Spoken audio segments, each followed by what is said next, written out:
Verifying death is always sad, but my friend tells the funniest story about how creepy his first verification of death was. This is not meant to disrespect anyone. Black humor is a huge part of doctors' coping strategies.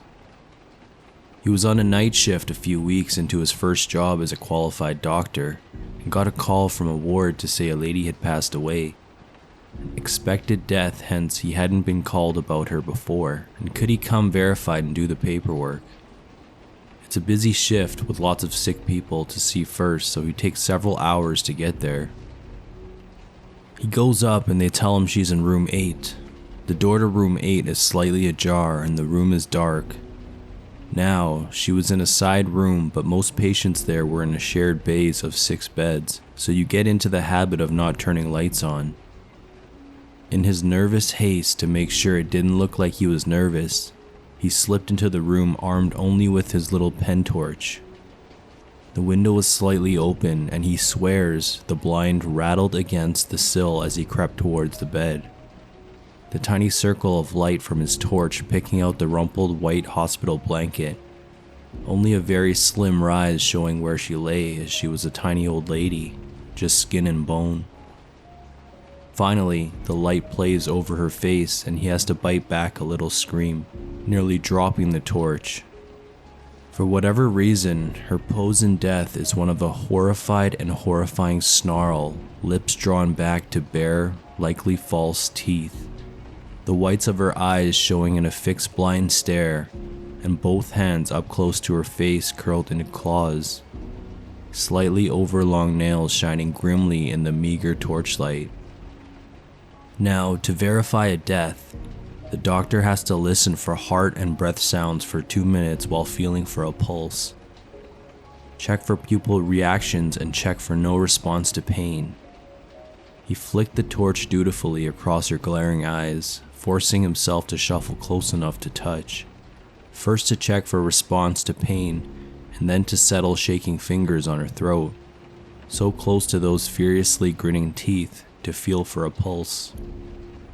To get his stethoscope under the collar of her gown under the blankets, he has to lean even closer, almost nose to nose with her now, unable to draw his gaze away from hers, and he has to stand like that for 2 minutes. The seconds crawling away as he stares into that screaming face. He says there's no way he would have heard heart or breath sounds even if she had been alive. All he could hear was his own racing heart in his ears, on loop in his head. Please don't let her move. Please don't move. Oh dear God, don't move.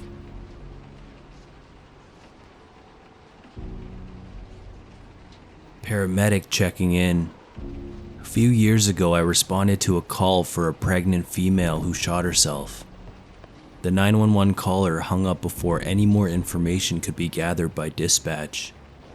We arrived to find a girl in her early to mid-20s sitting on the bathroom floor, leaning against the front of the bathtub slumped over.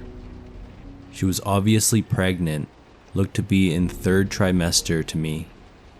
She was unresponsive and barely breathing with a rapid carotid pulse.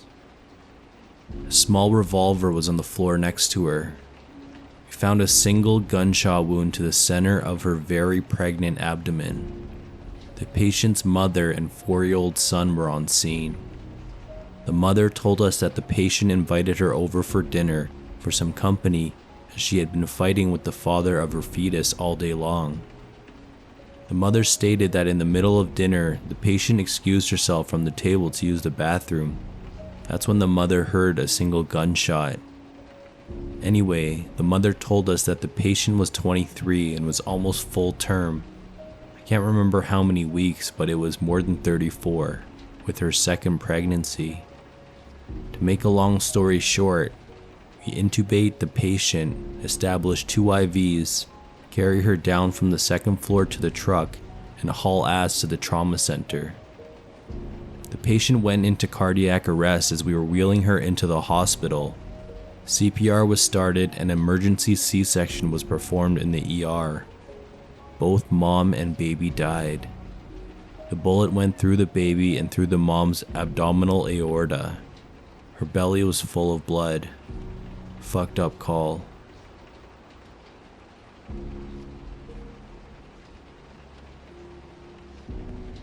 Nothing I can say can possibly describe the year I worked in psychiatric intensive care. Creepy isn't the thing that comes to mind when I think back on it. More heartbreaking and horrifying. But creepiness was a part of it, especially evening and night shifts, naturally. There's always something disturbing about watching someone while they hallucinate. You can tell it is 100% real to them, and something about that makes you believe it on some level. A lot of stories end with, and of course I had to look over my shoulder to make sure. You see the emotions it brings out. Here's a couple stories. There was a woman that came in and sat across the table from me for her admission interview. She had bandages all over her arms and scotch tape over her mouth and ears. She looked very uncomfortable and wouldn't really sit still. When the nurse would ask her a question, she would peel the corner of the tape back and answer, then stick the tape back on really fast. We eventually found out that she saw and felt bugs crawling all over her, and they were trying to get inside her body. The tape was to keep the bugs out. The bandages were because some bugs got in and she had to dig them out. She couldn't sit still because she felt the bugs all over her even while we sat and talked. The worst part was she had some idea that it was her mind playing tricks on her. Can you imagine going through your life feeling like someone is continuously dumping buckets of cockroaches on your head, feeling like they're all over you and getting inside of you to the point that you're digging chunks out of your flesh in a panic, all while knowing intellectually that none of it is real? Another story. A girl spent my entire 8-hour shift fist-fighting the same ghost. She would throw a few punches and obviously landed knockout blows, so she'd bend over and twist her hand around like she was wrapping some long hair around her wrist. She'd drag her opponent down the hallway, give a few good kicks, then set up for a curb stomp. Starts off kind of funny, then gets a little disturbing when you think about the graphic things going on in her mind. Then just sad after you watch this replay for hours on end.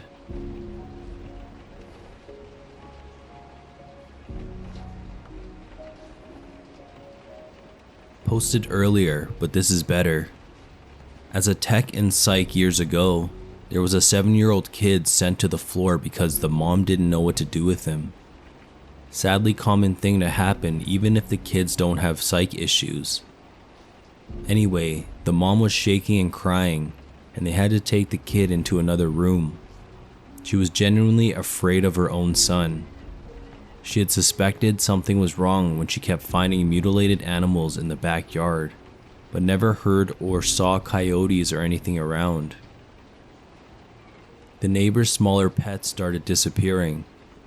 The boy had an obsession with knives, hiding them around the house, denying anything when the mom confronted him.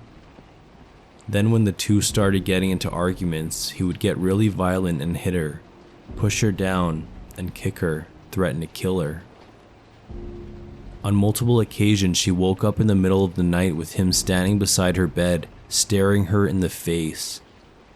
She put extra locks on her bedroom door to feel safe while she slept. The last straw was when she lifted up his mattress and found 50 plus knives of all shapes and sizes under there, so she brought him to us.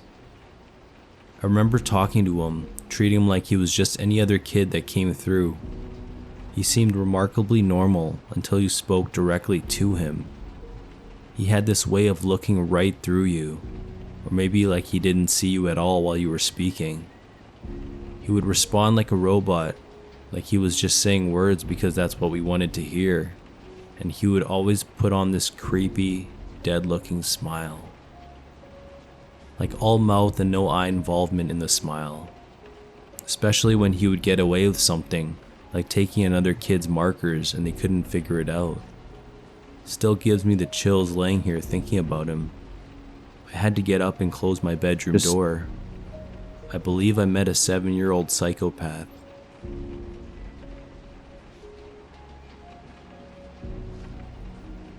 Whenever you admit a patient, you have to inquire about their DNR status in case of a code being called. I had one early patient, late 80s, early 90s, who was severely demented and chronically ill, in and out of the hospital every month, barely holding on to life. Basically a horrible, miserable quality of life. I asked the patient's family, I think it was a granddaughter who had a medical POA, but I'm not sure, it was a while ago, about their DNR status. You don't want to put someone through a brutal resuscitation that may not even work if it isn't something that they would want, if they wanted to die naturally. She flat out stated that, "Oh, we want everything done for him because we really need his check." I didn't understand at first, but apparently the family was living off of his social security and could not have cared less about his pain and suffering or his wishes.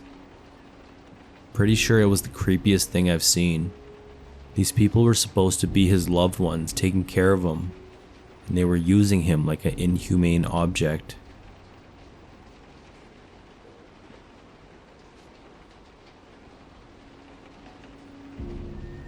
Relative of mine worked in a cancer unit. Acquaintance was diagnosed and became their patient. This poor girl came from the whitest of trash. They were 6 to 7 living in a trailer with dying grandpa on a ventilator in the living room. They were keeping him around for the check too. The mom denied anything beyond the basic of treatments for the daughter. She was an adult but left weak and ill from a couple radiation doses. The mother's excuse was that her daughter was needed at home to take care of her mother's new baby. That's right. She literally sacrificed her oldest daughter to take care of her youngest because she couldn't be expected to do it all. I saw the family a couple times after the daughter passed. I remember the callousness over her death. It was all bitching about bills and the loss of welfare because they were now down to only 5 in the household. Remembering this brought back some memories of her. The daughter had her own issues when she was alive. I met her when she was like 15 and I was in my 20s. She cornered me in a bathroom trying to have sex with me. Remembering that reminded me of how another friend was cornered by the mother in the same fashion sometime later. I swear they were trying to farm babies for welfare.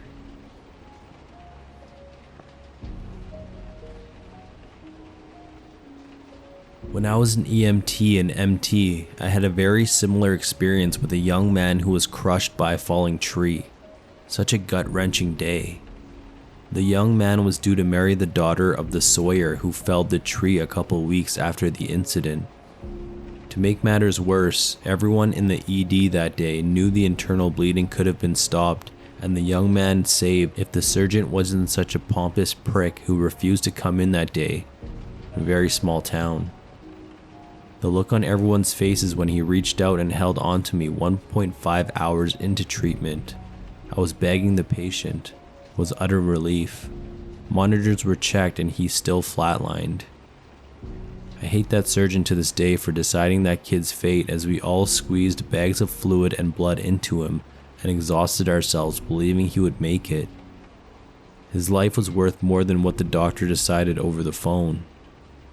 I miss helping people, but I never miss being helpless and losing these battles. The surgeon was on call first day of a 3-day rotation that was relieved by traveling physicians that the hospital paid for.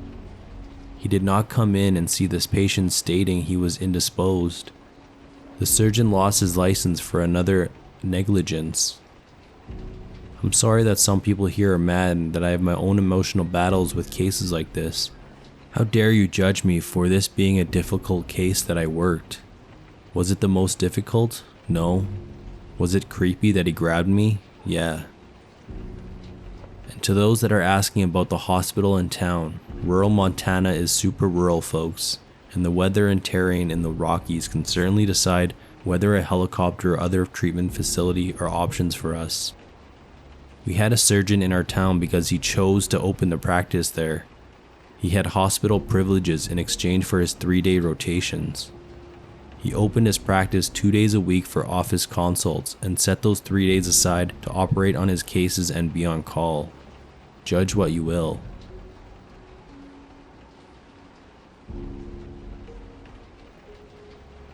Working the night shift as a medical on call, I'll explain that I'm easily startled. It's around 3 a.m. and I'm back on the ward where I started my night to see how an unwell patient from the start of my shift is getting on. I have a chat with the nurses at the desk. They tell me he's much better and most recent obs are improved, but that his chart is on the end of his bed. No problem. I trot off to the bedside. In I go, pull the curtains round, and to not wake the other sleeping patients in the bay, I use my torch to check his chart. All looks good and I'm happy. I turn around and suddenly in the dark I'm toe-to-toe with a hunched over old man who has obviously noiselessly crept in behind me. Well, I just about have a heart attack of my own right there. I jump back, scream, and knock over a drip stand. He starts to yell and the nurses come running, someone wheeling the crash trolley. "Oh, doctor, that's just Albert. He likes to have a wander at night."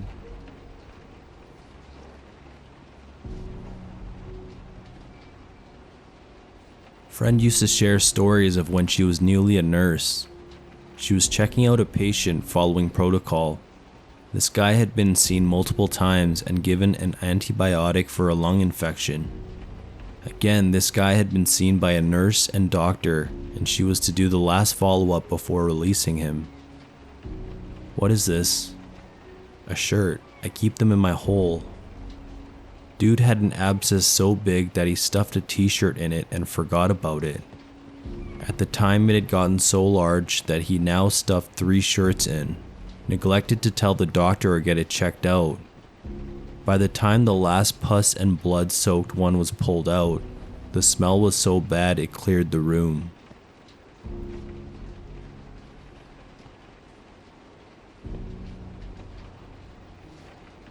Not a doctor, but I'm a nurse that works in an intensive care unit. I took care of a patient who had a history of esophageal cancer. A while back, he had surgery, got better, and eventually went home. Months later, he got pneumonia and came back to the hospital in respiratory distress. He had to be put on a mechanical ventilator. He was stable, no blood pressure issues, heart rhythm looked great, breathing wasn't terrible, responsive and following commands.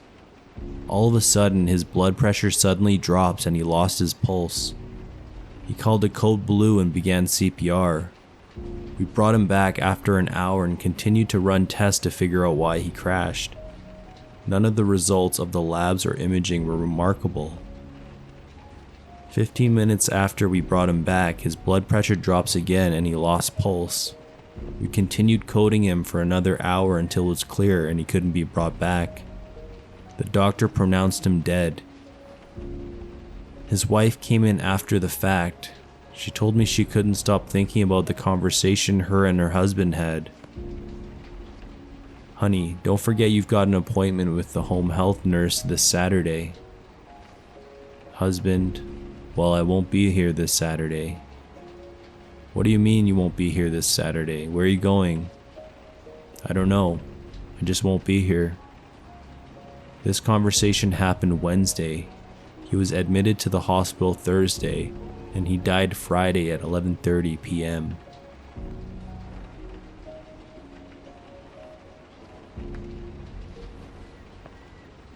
I'm not a doctor, but I'm a nurse.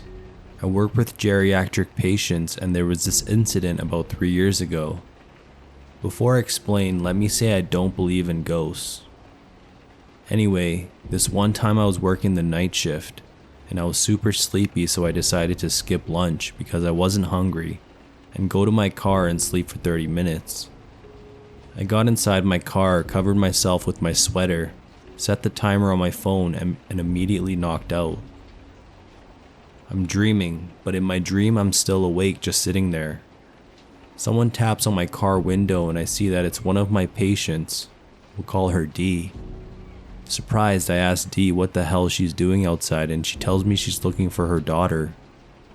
I tell her to go back inside and that we will call her daughter in the morning. My patient becomes angry and starts banging on my car window. I kind of freak out and try to reach for the door handle to get out and calm her down, but I quickly realize I can't move.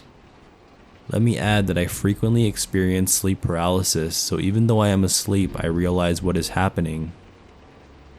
I fight it and try squirming my body in an attempt to wake myself up. I finally manage to wake up and my heart is racing and my forehead is a bit sweaty. I sit there for about a minute, realize it was all a dream, and roll the window down to cool myself off. My break is over and I clock back in and see that my supervisor and my 2 other nurses are huddled in front of a room. I'm still by the station clocking when they see me and call me over. I walk over thinking maybe something was wrong with the ventilator or the patient fell, but my supervisor tells me D died while I was on my lunch break. Since most of our patients are DNR, I was not paged. It took a couple of seconds for the message to register and I freaked out internally. I got goosebumps but didn't mention anything to my supervisor about the dream. I don't believe in ghosts or anything like that, and I most likely had that dream because she was the last patient I interacted with before my break. So she was still on my mind and I was mentally going over my patient's charts in my head.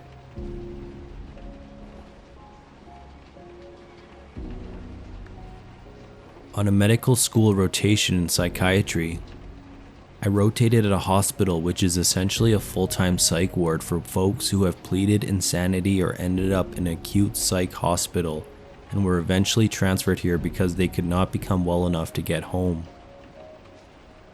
The place was actually very nice. It was nothing like you see on TV. It was essentially like a college dorm with 6 or 8 wings total. Each wing had like 16 rooms and each wing was broken down by gender. Each wing also had a gated outdoor area and a gym area, so the patients had a relatively good life considering. Met many patients with many crazy stories, but one will always stand out. This young guy, about 25 years old, was there. He had these delusions just after college about some girl he had a crush on from his freshman year of college. She wrote for a popular magazine and he supposedly had these delusions that she was writing about him to make fun of him. He hunted her down in her hometown, raped her, and tried to kill her, but she escaped. Then he pled insanity and was placed here. I went up and talked to him as a little third-year med student. I started asking him about his delusions and whatnot. It turns out that his father was high up in an international corporation and worth millions. The kid, who was hauntingly normal on the surface and incredibly creepy once you start digging, told me that he basically pled insanity only because his lawyer said to. He never had delusions, never had hallucinations, nothing.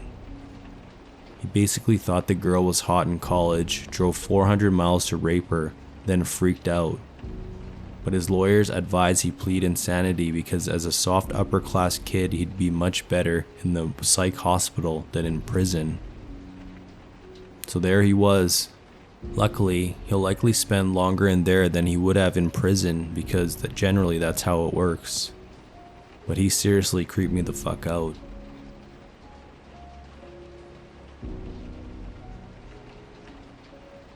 I'm not a doctor, but I am in the healthcare field as a dental hygienist.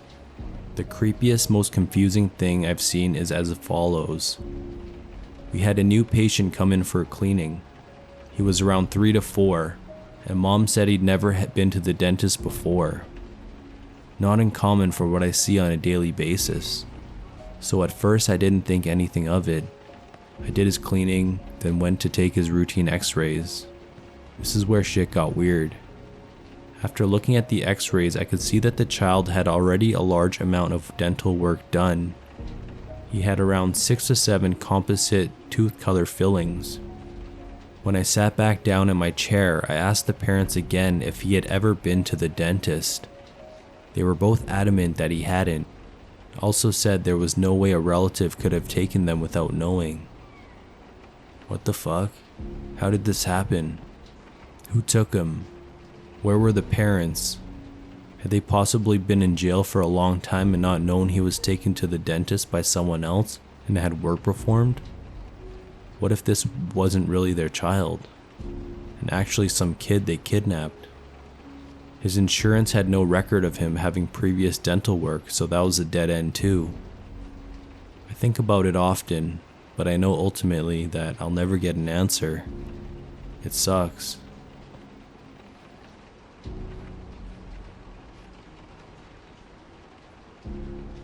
I have a really weird one, but it wasn't in the Americas. I was in Nigeria and we were going from the airport to our work site with some armed guards for safety. We always had 2 or 3 guards because we had a contract with the government over there. Anyways, we were going from the airport to the small dam on a delta outlet into the Gulf of Guinea. We end up making it halfway there until we get to this small river crossing. We have all our gear in a truck and personnel in 2 Range Rovers. The first Range Rover takes a splash into the river and bang, the tire is shredded. The driver of that Range Rover gets out and looks under the tire to see a board with nails sticking out of it. Then a white truck pulls up behind us and starts asking us questions about what happened and tries to help pull us out, so we look toward the guards who are shaking their heads like this is a stupid idea, but the guys from the white truck press harder.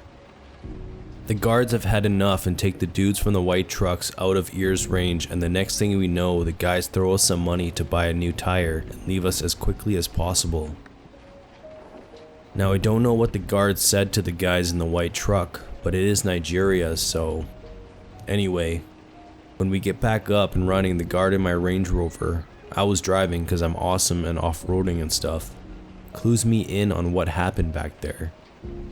It turns out there are gangs in Africa who do something simple and cheap to halt your vehicle or convoy. Some folks get a pass, but what we had looked expensive to them, so they had to try something. And then whatever they think they can do, they will, which includes everything from stealing your vehicle and leaving you dead / shooting you so that they don't have to worry about it, putting up a front and acting like they want to help you, and pull you out and then asking for money and not letting you unhook your vehicle until you pay. Scary as fuck.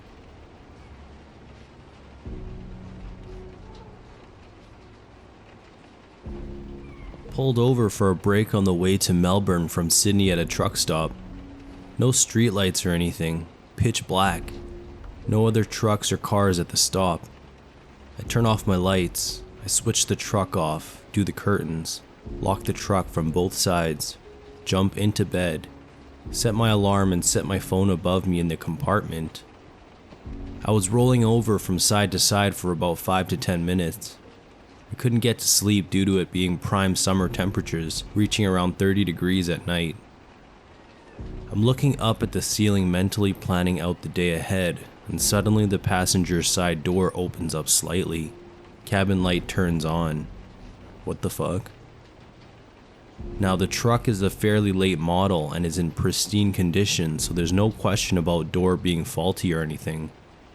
I just sat there for what felt like eternity, expecting someone to come up and see me sitting there with the solid rod in my hand that we use for tightening belts. No one came up, nor was there any noise at all, just quiet, eerie silence. I grabbed my torch and jumped down, walked around the truck. No other trucks were around, nor were there any cars. It was just me and my fully loaded B-double. After around 5 to 10 minutes of getting fucked around with, I locked up and went to bed again. Woke up next morning, yawned, fixed myself up along with the bed, opened the curtains, and FML, there's a cemetery next to the stop where I parked. Hunger and laziness all escaped upon realization. Grabbed my keys, fuck putting my shoes on, fuck my pants, switched the truck on and just got the hell out of there ASAP.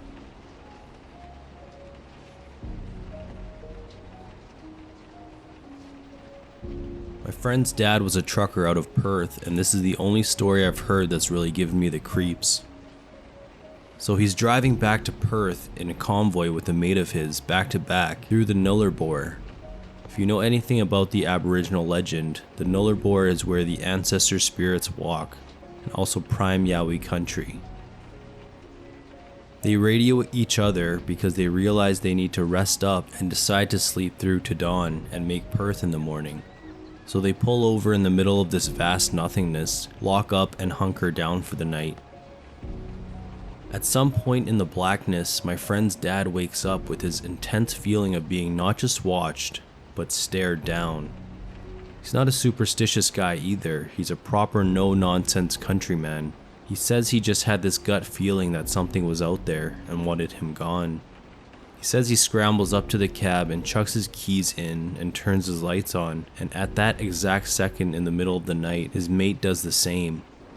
Both trucks roar into life and they take off down the highway without a word spoken between them. Later, his mate says he felt the same predatory state and fear for his life so hard that he'd have just gone too. I don't know how true it is, but it's a good story and pretty creepy.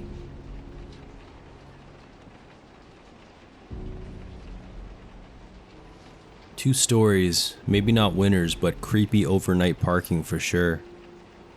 I was really new to the business and had parked at a stop in Texas en route from one place to another. It was August. There was nothing unusual about this situation. I was in the middle of a parking lot with 70 odd other trucks.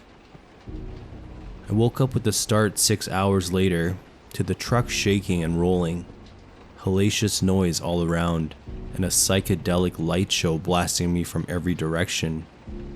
It was a severe thunderstorm that I had no idea was coming. Wind, pounding rain, thunder, and lightning to beat hell. Being in a truck during a storm is closer to being in a tent than in a house. I'd never experienced it before, and even though I grew up with this kind of severe weather, I lay there in this tossing, heaving sensory party going. I don't even know where I'd go right now to get safe if I had to. Hell, I don't even know how to find if this is severe or irregular or a tornado. I was really tired the next morning. Number 2. I parked for the night somewhere in southwest Michigan on the way to the Grand Rapids. Again, a truck stop full of trucks. Shut down and went to bed.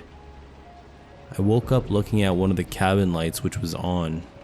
I think, fell asleep with the lights on again, genius, and then freeze. The light I'm looking at only comes on if you deliberately turn it on, which I never did, or if the door is open. Just then I felt the slight roll of the cab that's telltale whenever someone is climbing up. I wish I had some heroic Rambo shit I could claim I did, but I can't. I yelled.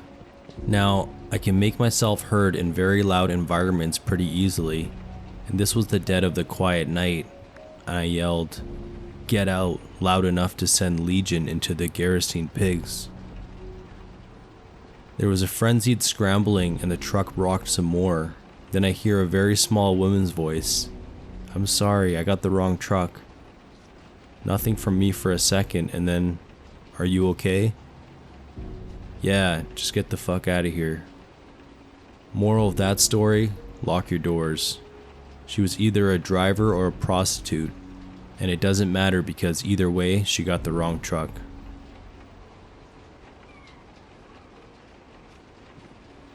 I have a trucker story from the extended family. An uncle used to drive a lot and he always came back with the most weirdest stories ever. While every family member knew his stories, there was one story he told and warned about, even to me when I was 6 or so.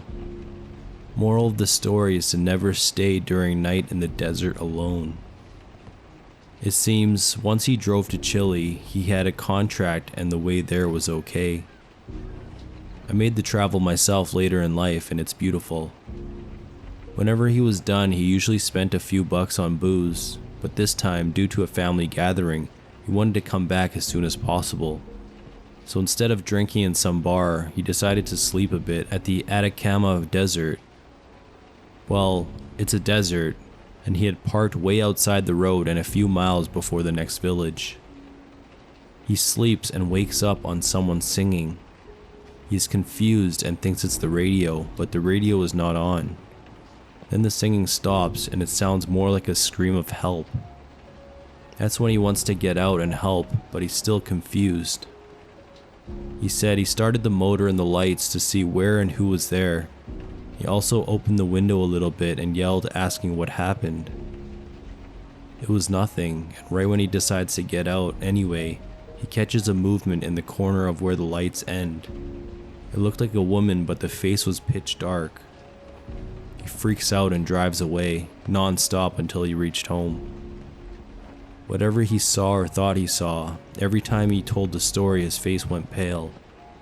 Even my grandmother commented how he was usually a very jolly guy, but whatever happened in the Atacama Desert freaked him totally out.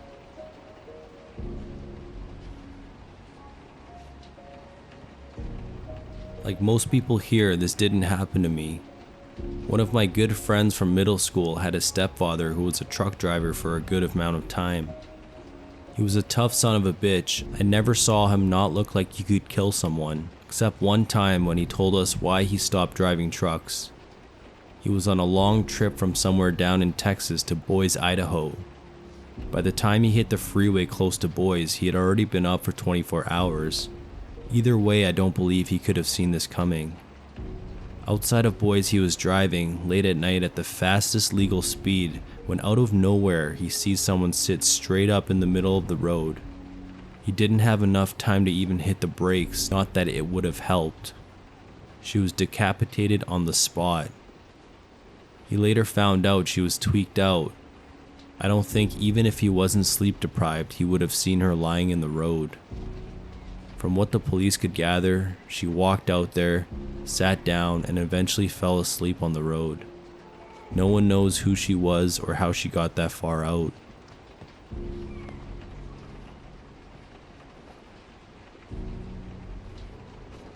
One of my trucker friends has a story about spending the night alone in a rural stop in the middle of a Maine winter. She had a bit of an uneasy feeling about the place but couldn't put her finger on anything and needed badly to rest, so she stayed. Perfect Stephen King setup, right? She's usually a very solid sleeper, but wakes up around 3 a.m. that night. She's not quite sure what woke her up until she notices that the cab is very slowly and gently rocking side to side. She can also hear an intermittent soft sort of rubbing sound that corresponds with the rocking. She was a seasoned trucker already at this point, but really wasn't sure what this was. All the ideas that came to mind ranged from the mundane but alarmingly unsavory to the outright paranormal.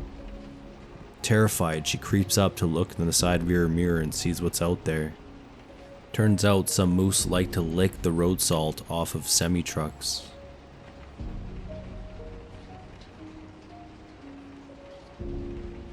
Not a trucker, but I drive a lot of miles in a company truck for my oil field company. I am on call 24/7, so I'm out at all hours. One night after a long day on a location in the Oklahoma Panhandle, which is rather remote and sparsely populated, I was driving back to the town where my shop is located. I got too sleepy to drive and decided to pull over and nap until the sun came up. So I pulled off to the 2-lane highway down a country road and parked on the side of that road. It's safer than pulling off on the shoulder of the highway and no headlights to bother you. This was and is common practice for me. I left my pickup running and turned the headlights off and leaned my seat back and fell asleep pretty quick, with the AC on low and the radio turned off. I slept pretty good for maybe about an hour, and then I guess I was having strange dreams, so I woke up, but just kept laying there because I was groggy. The wind was picking up and sort of shaking the truck with random strong gusts. Lots of wind in Oklahoma. Eventually I started to imagine I was hearing whispers or murmurs, but I attributed it to the wind and my sleepy state, or maybe the radio being still on but the volume low. I kept hearing it, so I sat up and turned the headlights back on to look around. The lights illuminated the dirt road to my side and in front of me. About 50 feet in front of my truck and extending down the road into the dark where my headlights faded out were maybe 20 coyotes all milling around and sniffing around in the gravel of the road, their eyes reflecting in the lights. Coyotes usually run from light and avoid humans and their noise at all costs. There was no fear in these coyotes, and I was sort of struck by how many there were all standing in the road. They all eventually moved off into the dark as a group. I wasn't really afraid as I was inside my truck, but my feeling was an uneasy one, so I got back on the highway and went home.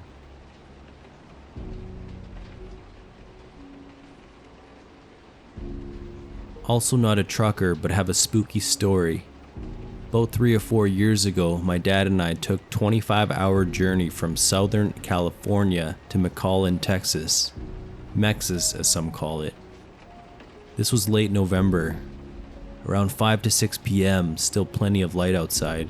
This white car that appeared to be fresh off the lot, no numbers on the plate, just the dealership plates, starts pulling in front of us repeatedly and cutting us off amidst the freeway traffic. The windows were heavily tinted so you couldn't see who was inside. It was pretty irritating and they continued to do this, so we sped up and eventually lost them. It began growing dark outside and I was tired, and I fell asleep as my dad continued driving. At this point, the freeway was empty. We had passed the major cities in Texas, and there was nobody else on the road. I woke up at around 1:30 a.m. because I could feel our car alternately speeding the F up and slowing down. I sat up and rubbed my eyes and noticed we were alone on the freeway. Wait, holy shit, was that the same white car behind us? I look at my dad, who didn't say a word, but continued driving very seriously. My dad's a very confident driver, macho man type of guy. We were going up to 110 miles per hour. This white car would match our speed, then quickly switch lanes and pull right in front of us over and over again. When we'd slow down, they'd slow down. When we sped up, so did they. This is some pretty scary shit when you're in the middle of nowhere in the middle of night. Obviously, I'm panicking. I was 19. Like, what's happening? Are we going to be okay? I don't know what they're going to try to do. It's like a game of cat and mouse, my dad says. I guess this has been going on for at least 30 minutes, so my dad decides to end this once and for all. He starts gunning it way fast, close to 117, 120 miles per hour, till they're out of sight, which works. He takes the closest exit, pulls off the road. We went under an underpass, and he switches off the lights, kills the engine, takes a gun out of his center console, gets out of his car and just stands there. My dad is a very calm, stoic man, ex-cop who never shows emotion. I was convinced we were both going to die, or I was going to be brutally kidnapped by the cartel or something. About 2 minutes later, slowly, I hear gravel beneath the wheels. My heart freezes and I see the white car, eerily slow, exit the freeway, turn the corner in the road towards us. The lights shine directly on us under the overpass, illuminating my dad firmly positioned, both hands on his gun, pointed directly at him. They just passed us, continued their slow drive down the road towards the gas station. We immediately turned the car around, went back to the freeway and booked the hell out of the gas pedal, and never saw them again.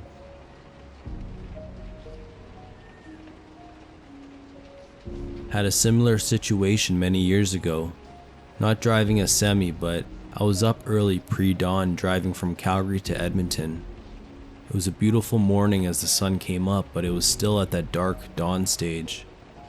I was alone on the highway until a big black truck came up behind me. He stayed with me, then started to play.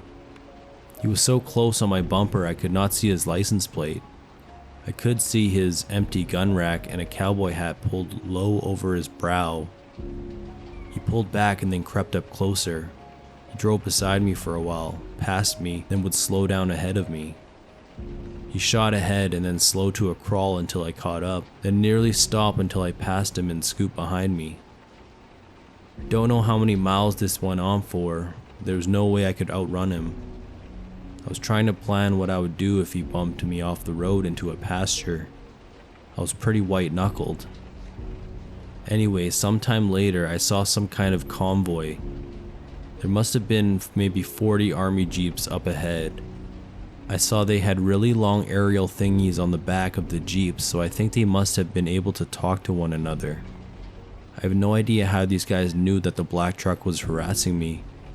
They may have noticed me before I noticed them, as I was concentrating so hard on driving. I get closer and the black truck is on my tail. As I got to the last Jeep, Buddy rolled down his window and motioned me to pass him. This was a double lane, so no problem. Then he, the Jeep, pulled out right behind me and the guy that he was following dropped back. Black truck was blocked. Jeep driver just pointed out his window, go, and I went for it. I floored it ahead while these guys basically held him off. Safe as in my mother's arms. Never saw that black asshole truck again. Whoever the Jeep guys were, thank you.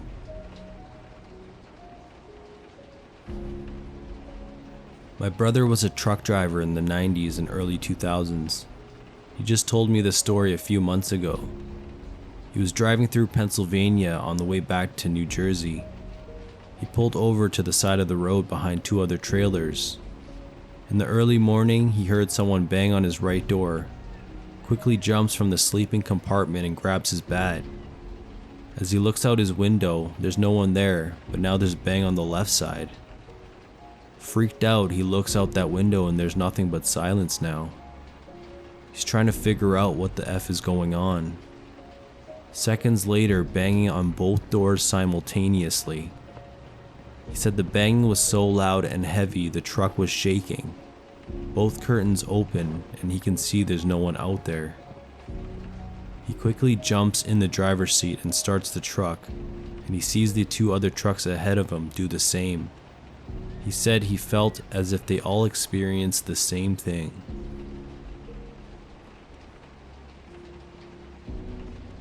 I used to drive trucks in northern Manitoba. There's a road in the northeast you can drive for several hours and see very few vehicles. This road is quite flat and straight and stretches. Of course, this is deep in the bush. One day I saw something cross the road in the distance, very large, easily past the hood on my truck, but not long like a moose or elk, just tall. It disappeared into the bush, and as I drove by the spot, the hair on the back of my neck stood up. I heard days later a tow truck describing on the radio his encounter with a similar creature, only he was much more clear he had spotted Bigfoot. This guy went on to some length to explain he didn't want people to think he was crazy, but he was sure what he saw. I asked an Aboriginal client of mine in a nearby community, and he said the elders spoke of them as commonly the same way they spoke of the other animals. I don't know what I saw that day, but I'm certain it wasn't a bear, moose, deer, or elk. I just don't know what the hell it was.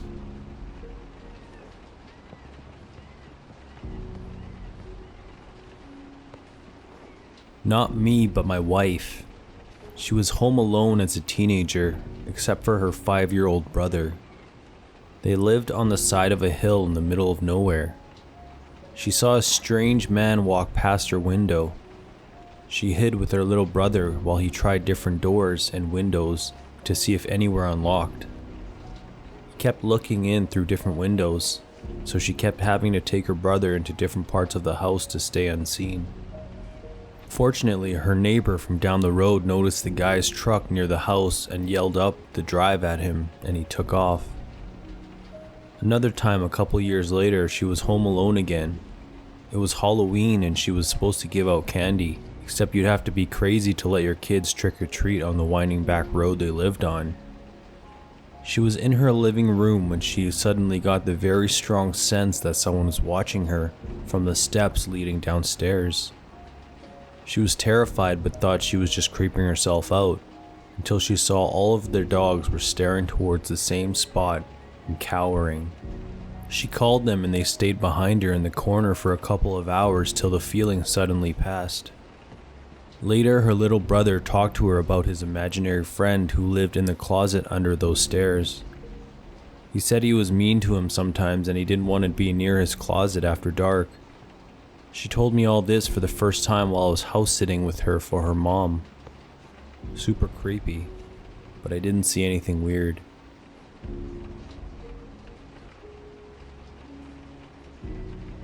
This happened about 10 years ago. Sorry about the length. My parents had a dry cabin that was about 17 miles out of town. We decided to rent it to this family for a decent price. Long story short, they stopped paying their rent and we had to kick them out. This was about the time I was moving back to the area. So the parents decided I could stay at the cabin while going to school. When we checked out the cabin, it was fucked up. Trash all over the place, a gigantic pit of empty beer bottles, mold in the floorboards. Gonna be a ton of work to clean that up. So I start cleaning it up, little by little, day by day, over the course of the summer. Occasionally I'd get my friend to help out. Finally got to the point of cleanliness where I could sleep there at night. I kinda wish I didn't. I got off work at midnight and stayed at my friend's apartment for a couple of hours. It was 3:30 a.m. and I decided to head home and go to bed. I get back to the cabin at about 4 a.m. and pass out. I wake up at 8 a.m. wide awake. I don't hear a single thing outside. There's no birds chirping, there's no squirrels chattering, dead silence. I heard something growling outside the cabin. I could hear its footsteps circling the grounds.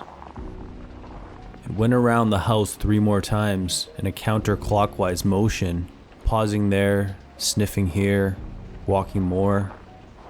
I could feel its presence and it was searching for something. I thought to myself, whatever it is, it's outside, it can't come in. The door's locked and the windows are all shut. Until it went to the porch by the front door. Its claws clackered onto the wooden porch. The growling got louder and louder. The door is locked. It can't come in. I move as quietly as possible from the bed and look at the alarm clock. 8:10 a.m. I slowly hide myself under the sheets, trying not to make a noise. The windows are shut. It claws at the door 3 times. Locked. Suddenly it's inside the house. There was no noise of a door opening or being broken into. This presence is inside my house, my sanctum of sleep. It paces the bare wooden floor at the edges of the living room. 3 times, sniffing here, stopping there, looking. It steps into the kitchen near the living room. 3 times it went around the kitchen. I'm on the 2nd floor, maybe it'll go back outside. It starts to walk up the stairs, creaking those old boards with its weight. The growling becoming louder and louder. The thing is in the room next to mine, pacing about 3 times.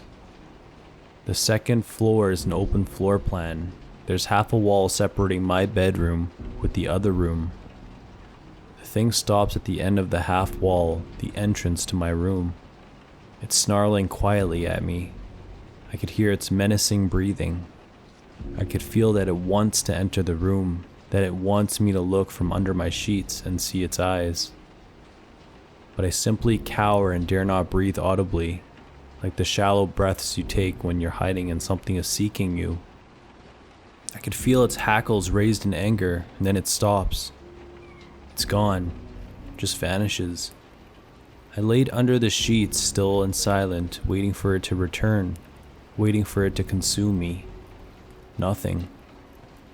Then, the silent songbirds start to chime in, tentatively at first, wondering if it's safe. More and more join. I never moved from under my sheets, and I spent the next 2 hours falling back asleep. I never slept another night in that place again. On one of my dad's week offs, he went to the cabin and helped me move stuff back into the trailer. I was moving back to Valdez and living with him. Fixing the cabin took too much money for me to go to school. While we were moving my bed from out of the bedroom at the cabin, he plainly said, "Oh, that sucks. They painted over the pentacle." The what? The guy that built the cabin, who you were named after. Painting a pentacle to ward off evil spirits. They, the family, must have thought it was a pentagram. Ignorant fuckers.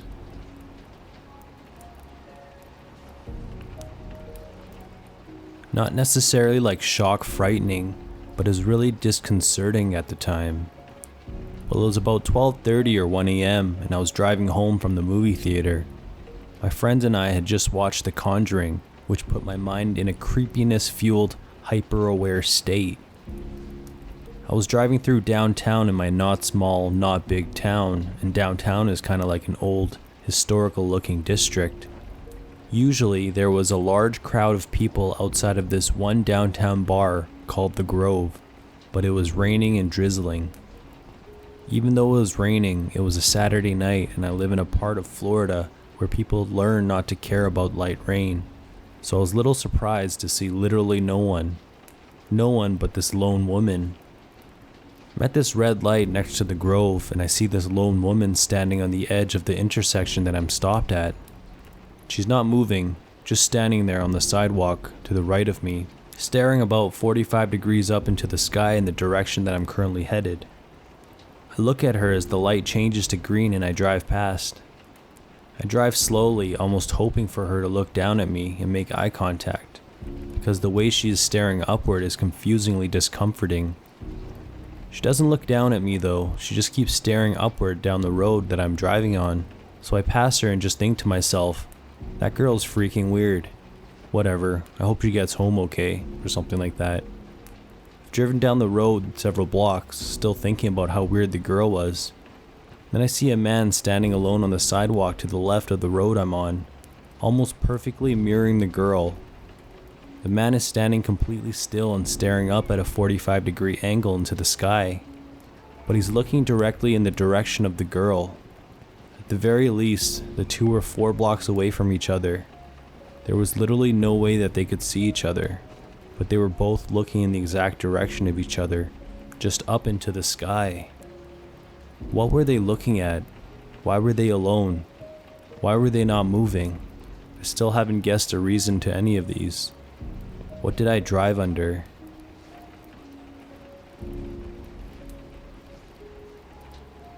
Recently, I got home from a late night at work and decided to walk my dog in the woods by my house. We get to a clearing and I start throwing sticks for him by moonlight when he stops and stares into the trees, growling softly. He's usually pretty courageous and I've seen him go charging after elk 3 times his size, but he legit looked scared. I hadn't planned on being gone long, so I left my flashlight at home and only had my phone, which was at 10% battery. We went back to playing with sticks, but then it happened again. Dog growls, and I heard some twigs snap. There have been cougar and mountain lion sightings in the area. I'm starting to worry. So I decide, screw this, let's go. We took the long route around the snapping twigs when my phone died. Just then I hear something large moving in the bushes right by me, my dog growling his terrified growl again. I pull my knife out and tell him to run, and we bolt down the barely visible path. Large creature moving in the woods near us, gaining on us steadily. As the parking lot comes into view, I see my dog come into the light, and we hear the forest beast's terrifying roar. "Hey man, did you find our weed?" Just then, a young man with a duffel bag and a Bob Marley hat emerged from another trailhead, heading for a small station wagon with dank smoke drifting out of all 4 windows. Turned out to be stoners visiting their forest drop point. Welcome to British Columbia.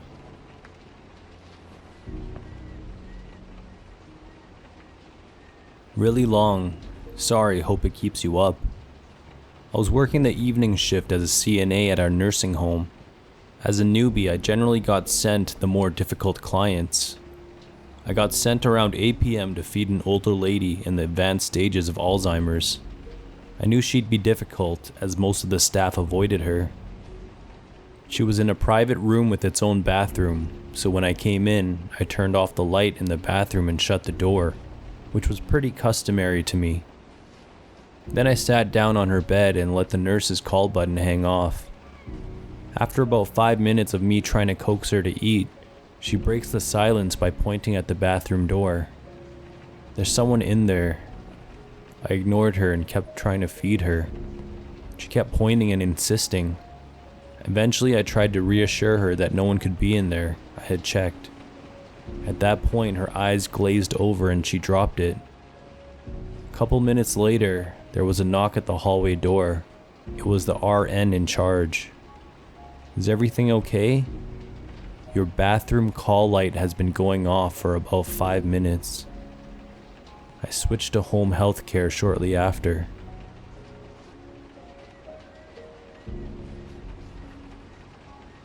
I threw a block party in college and invited the young folks in the neighborhood, all of whom I knew well. There were some acquaintances there too, but I had met them all before. About 2 hours in, we're all pretty chipper, and all of a sudden this random guy hops the fence and joins the party. Now this fence goes off into the forest, which is what he came out of, in the dark. Never said a word the whole time he was there. He just kind of lurked around the bonfire and stared into it occasionally. He was gone before the party died out completely. No one saw him go, but he wasn't around when people started walking home. I doused the fire after the last guest left and called the dog in. Right before I walked inside, a white disturbance in my visual field made me look out towards the fence. There he was, just standing among the trees looking at me. I got my rifle and fired a warning shot beside him. He slowly turned and walked off into the blackness, unfazed. I called the cops, but they never found anyone.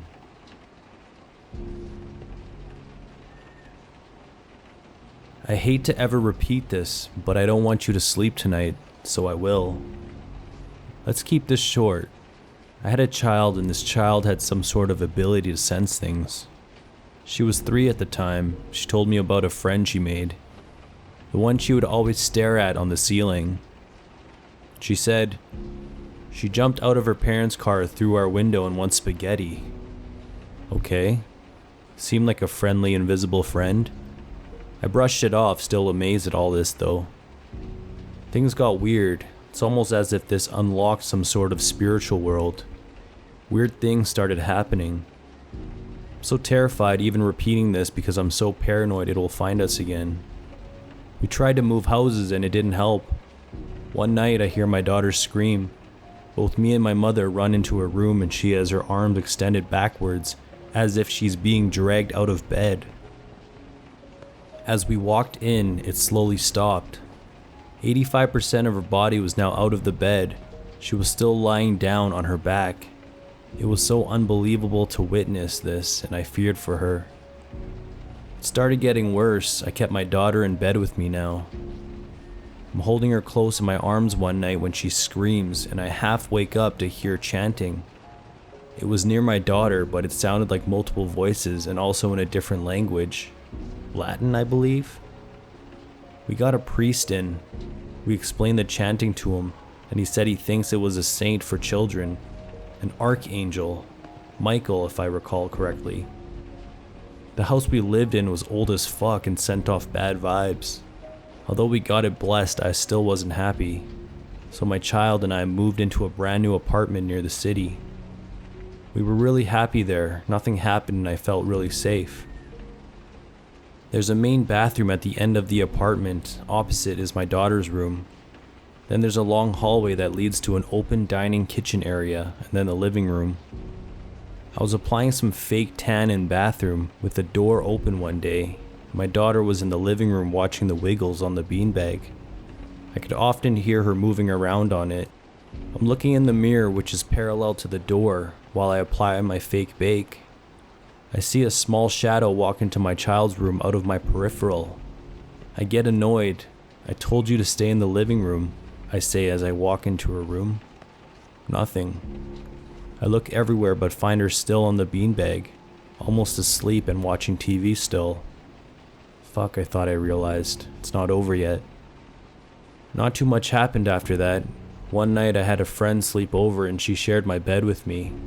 My daughter was away at this stage with grandma for the weekend. When I woke up, my friend was gone. I find her in my child's room. I asked her why she moved, but she was kind of hesitant to talk to me, almost like she was scared of me.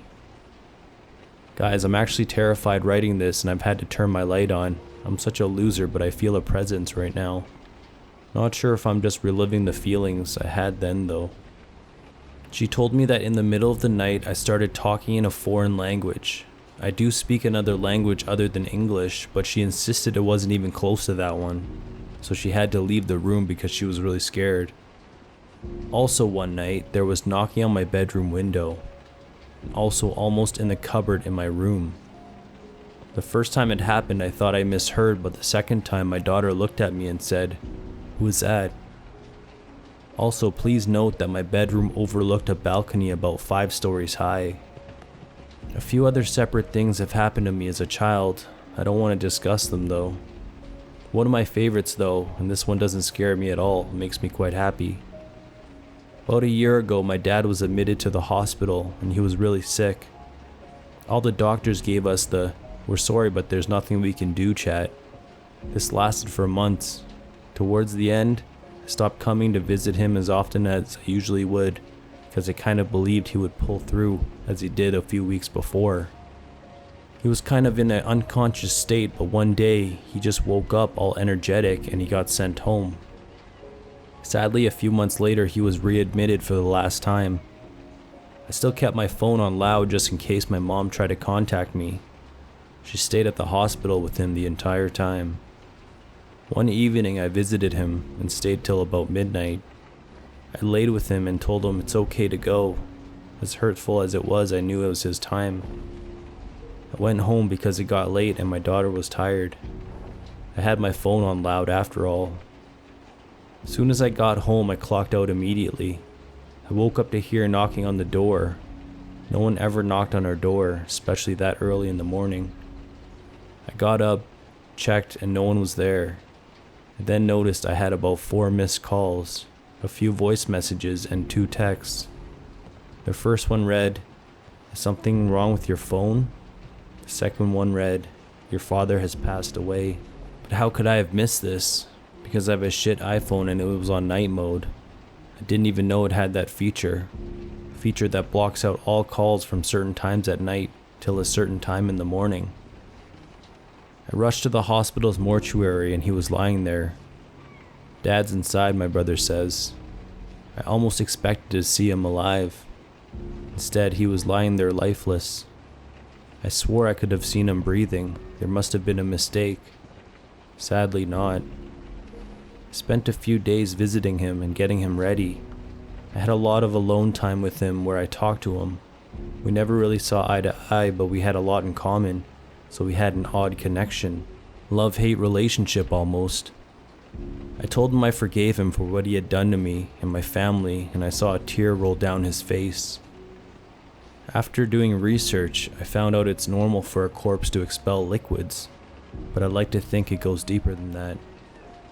Well, after that fearsome recollection of events and also my waterworks towards the end, I'll probably get to sleep easily. I've exhausted myself with this comment. Sorry.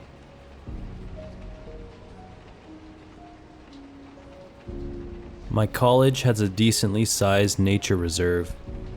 The biology and environmental students are usually there during the day along with the occasional hiker, and at night it's full of stoners and stargazers. There's rumors that it's haunted, and some people have claimed to have seen the ghosts of these 2 students who had hung themselves there in the trees. One night my friend and I were walking back from a night hike to watch the supermoon.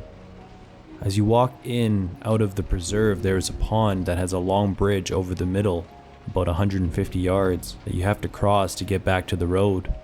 About halfway over, there's a little area that kicks out to the side where people can stand and not be in the way of people crossing. As we step onto the bridge, we catch 2 figures in the beam of my flashlight. Being a polite gent, I immediately switch it off to not blind them. My friend teasingly goes, "Wow, what an asshole shining that in people's eyes." And as we walk by, there is no one fucking there. There's no way they just walked ahead of us because the bridge is loud and creaky, and footsteps echo on the water. We look at each other freaked out as hell as both heard a long quiet chuckle coming from all sides, and then it went away. Nothing anyone can tell me will convince me that it wasn't those 2 ghost kids.